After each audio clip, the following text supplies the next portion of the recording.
Now that I've finished the franchise, let's go ahead and rank all 8 Harry Potter films.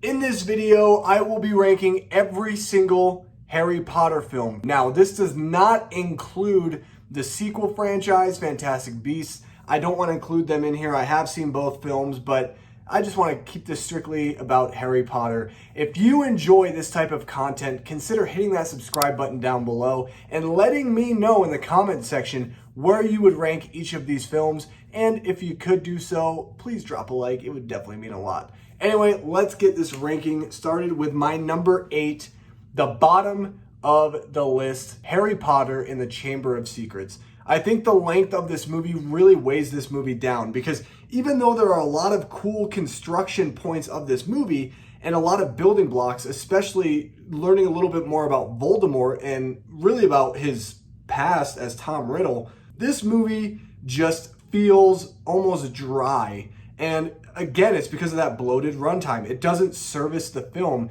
The movie could have done with 15 or 20 minutes less of screen time. And I think that that really would have amped up the suspense and really would have brought this movie probably up higher in this list. But because of that runtime, Chamber of Secrets really falls to the bottom. My number 7 is Harry Potter and the Half-Blood Prince. Now, I know a lot of people really enjoy this movie. My biggest issue with this movie is that this movie truly never felt like it went anywhere. It was just like build up and setup to the Deathly Hallows. And that's not a big issue. And I understand why they would do that, but I need a little bit more. Yes, Dumbledore dies, and yes, it's very sad, but there's a lot in this movie that they don't connect. The whole Half-Blood Prince concept is so cool, but the problem I have with it is when the revelation at the end of the film is Snape is the Half-Blood Prince. That's it. There's no explanation, and it doesn't really feel like it comes out of natural place. It's just kind of like,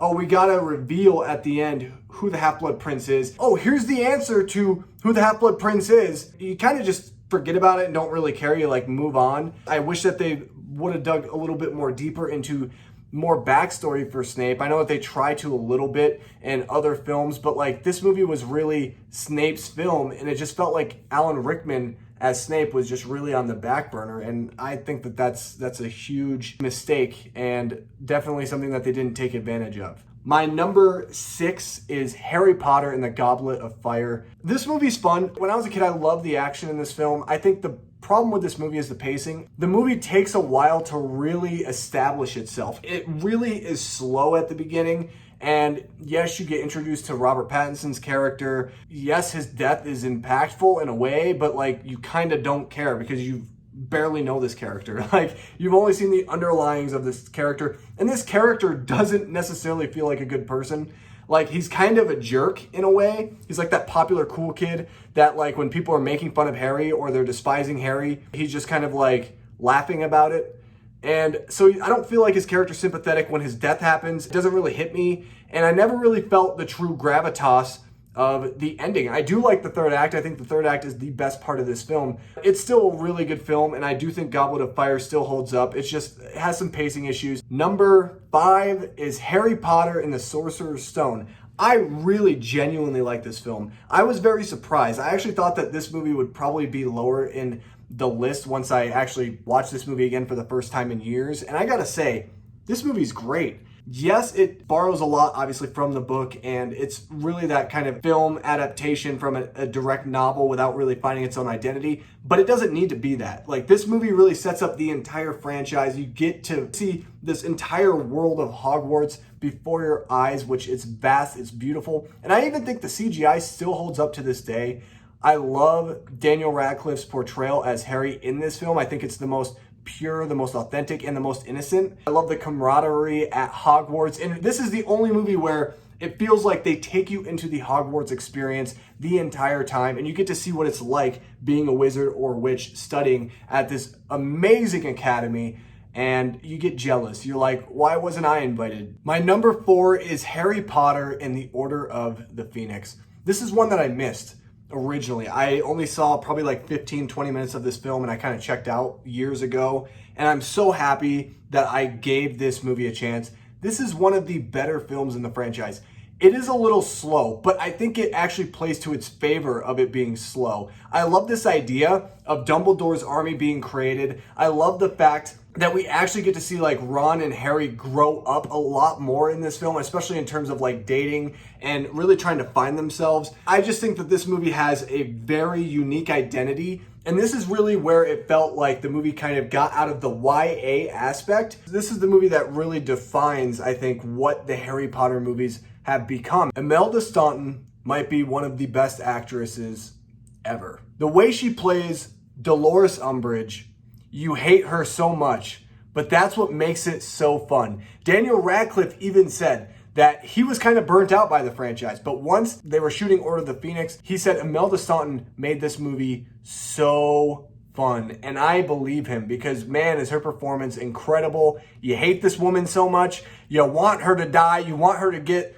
everything that's coming to her, but you love seeing her on screen. Like, I loved every single scene that she was in because she brought this just nastiness, like this like such villainous hate, and I loved it. I despised it, and I loved it. My number 3 is Harry Potter and the Deathly Hallows Part 1. This to me is the Infinity War of the Harry Potter franchise. What I love about this movie is that this movie is emotional. Every bit of this movie really is set up for Part 2, but it doesn't feel like the movie is out of place. It doesn't feel like they should have just done one full movie. I actually like that they really separated this into 2 different movies. And I love the fact that finally we get to see outside of Hogwarts. We're not in Hogwarts the entire movie. We barely are in Hogwarts at all, if any. And I think that that's just something so cool and unique because it really brings these characters into a different background, and they have to skip their senior year in order to go and find these Horcruxes to destroy, and they learn more about Voldemort and how they can stop him and beat him. And I also love that you get to see the Malfoy Manor. I love the scenes that take place within the manor. I think it's really, really cool. It has like an eeriness to it, and this is probably one of the darker Harry Potter films.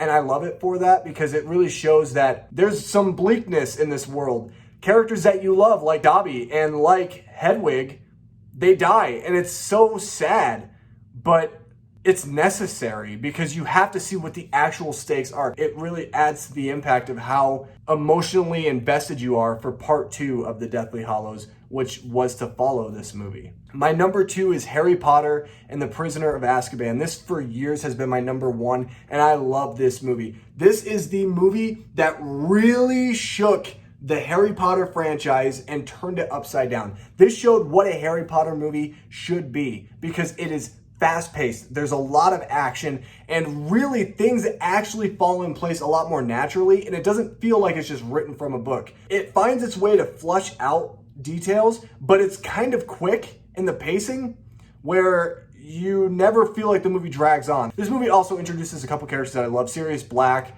Lupin. I even like Peter Pettigrew a little bit as a villain. I mean, he's like a rat and he's like kind of gross and disgusting, but I actually really like that about the character quite a bit. And it has that grittiness to it that I truly like about the Harry Potter franchise. And my number 1 Harry Potter film obviously is Harry Potter and the Deathly Hallows Part 2.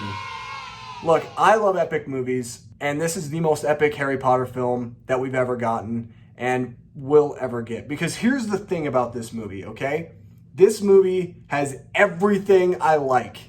The score is the best, hands down in the entire franchise. Like, John Williams is a master at creating a score that really truly moves along perfectly and seamlessly with the actual pacing of the film. And this movie does the best in terms of the score. The scope is giant, the depth is huge, and we get to see finally this giant battle between the Death Eaters and those at Hogwarts that are trying to defend and protect Harry. It's a very interesting film because really, if you would have told me that this is really how it ends, like people using magic on each other, and it's like a giant civil war, I would have been like, that's okay. I've seen that a ton of times. But like, this movie does a lot of stuff differently that I was very surprised about. And Voldemort is his scariest in this movie. And he's also his weakest as well. But I love the fact that they make him so freaking scary. Like, every single scene he's in, I just had like chills down my spine. I was like, wow, this is something. And it's sad that this is the final movie of the franchise with these characters, because I've grown to love these characters so much. But what a way to end it. This is honestly the perfect ending to the franchise. For a Harry Potter movie, it is hands down the best experience with a Harry Potter movie I've ever had. I had so much fun. Neville is a freaking beast. I mean, I never thought I would see this little nerdy bucktooth kid becoming freaking Prince Charming and just killing a snake. And I wish that he would have gotten his revenge on Bellatrix Lestrange. That's the only downside of it, but great film. Absolutely love this movie, and to me it is the best experience you could ever have with a Harry Potter film. Anyway guys, that is my ranking. Let me know yours down below in the comment section. Again, make sure you guys drop a like on the video if you enjoyed it, and hit that subscribe button down below, and consider joining the community if you like this type of content. Thank you guys so much for watching. I'm so happy that I was able to talk about Harry Potter and this incredible world and these incredible characters. Cannot wait to revisit it again and be able to go to Hogwarts and just enjoy the wizarding experience. So thank you guys so much for watching, and I'll see you guys in my next video. Peace.